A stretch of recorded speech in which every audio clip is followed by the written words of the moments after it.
Olá! Hoje eu vou falar sobre processos de cura, processos terapêuticos. É comum as pessoas virem ao consultório acreditando na sua melhora, lógico, de outra forma não viriam. E em muitos casos eu preciso explicar quais são as possibilidades, em alguns casos, dos seus processos somáticos, suas doenças, suas neuroses. Aqui eu vou falar uma delas, uma das possibilidades, contando um caso. Que é quando você prendeu algo dentro de você e isso gerou um sintoma, uma doença, um desequilíbrio e precisa ser liberado para que você retome a sua saúde. Então, por exemplo, faz alguns anos eu atendi uma senhora que já fazia muitos anos, uns 10 anos, que ela começou a não conseguir respirar, ter refluxos, até que ela ficou com um constante catarro na garganta, que estava há anos impedindo de caminhar, de fazer coisas, de cantar, que ela adorava, de se movimentar, porque ela ficava sem ar, pois tinha um treco prendendo ela. E aí eu sentei com ela e falei, vamos conversar, me conta um pouquinho da sua vida. E a pessoa falou, não, minha vida é ótima, tenho filhos excelentes, tenho isso, tenho aquilo, não tenho do que reclamar. Tenho meus probleminhas, mas nada grave, não tem porquê eu não estar bem. É uma coisa realmente física, mas eu já tomei todos os remédios, já fiz todos os tratamentos e não resolve. E aí eu tenho um senso ali de ficar buscando o que está mal resolvido para trazer à tona, uma coisa meio escorpiana terapêutica, assim, meio Robocop, assim, localizando. E vou conversando. Até que ela falou, meu marido faleceu faz uns 10 anos. Falei, como é que foi? Não, e vou buscando.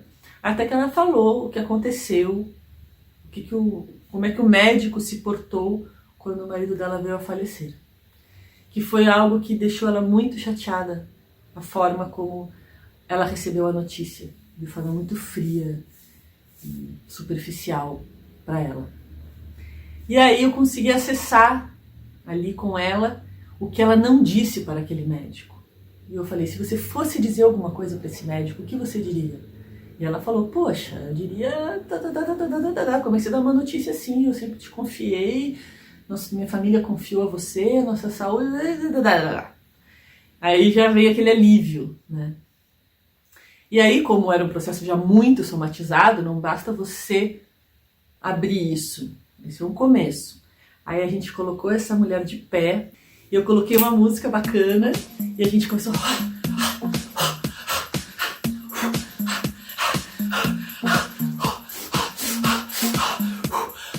Para, respira e retoma. Uma música gostosa. O corpo começar a expelir a energia que estava presa. E depois disso a gente fazia o trabalho de maca, de energização, para trabalhar bem os campos mais profundos dela. Foram 5 sessões.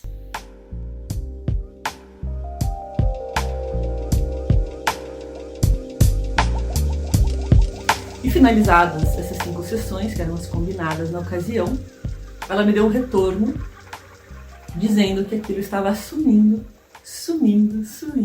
até que ela pôde respirar normalmente, caminhar, voltar a fazer as coisas dela, cantar, encontrar pessoas, porque voltou a fluir, ela soltou. Então tem pessoas que às vezes vêm ao consultório esperando que o movimento externo, energético, resolva o problema, mas não. A gente precisa ter coragem, muitas vezes, de acessar o que ficou mal resolvido, expressar e circular para o organismo daí se autorregular. Tem casos em que a pessoa chega com azia, úlcera, problemas estomacais e também espera que a energia cure. E há casos em que a energia realmente dá um upgrade no corpo da pessoa e a saúde se restabelece. Mas tem casos que não. Por quê? Porque às vezes a doença está pedindo que a pessoa amadureça algum aspecto que ela não está conseguindo. Então, por exemplo, às vezes a pessoa fica ali engolindo coisas. E quando a gente engole algo, o estômago gera um ácido para digerir. Quando a gente engole um pedaço de bolinho de arroz, um pedaço de brownie, o que quer que seja, Você engole e o organismo joga a acidez para isso. Só que se a gente engole algo subjetivo, que não é físico, o corpo pode receber isso como ela está engolindo e manda o ácido e começa a queimar o seu estômago e você não sabe por quê, pode tomar remédio, pode fazer cirurgia, mas você está ali machucando o seu estômago por estar engolindo coisas. E aí nesses casos, muitas vezes o que a pessoa precisa aprender é a se comunicar, a dizer o que está sentindo, a dizer como a situação a toca.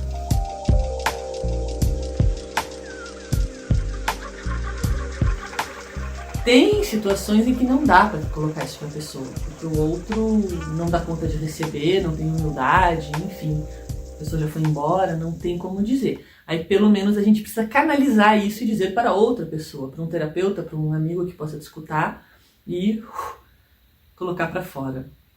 Ou ainda, isso eu aprendi numa aula também, de um terapeuta de artes marciais e respiração, que você pode soltar aqui e em vez de falar, você expira, como uma forma de colocar para fora.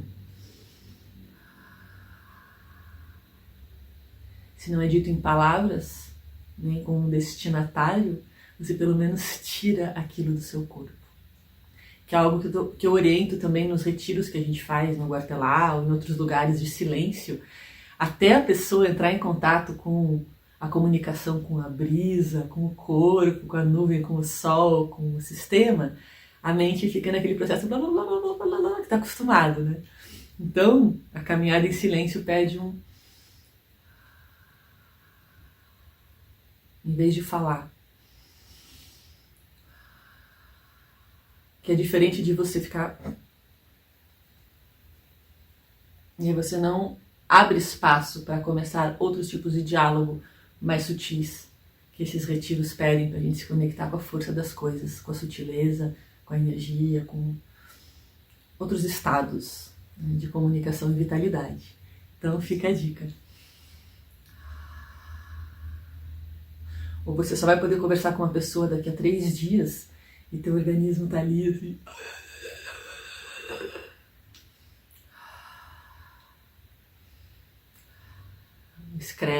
Escreve, manda áudio para si mesmo, mas não segura. É a tua parte de um processo de cura assumir o que está acontecendo e não prender isso dentro de você. Em algumas situações, pelo menos, em grande parte das situações. Existem outras também que falarei no próximo capítulo.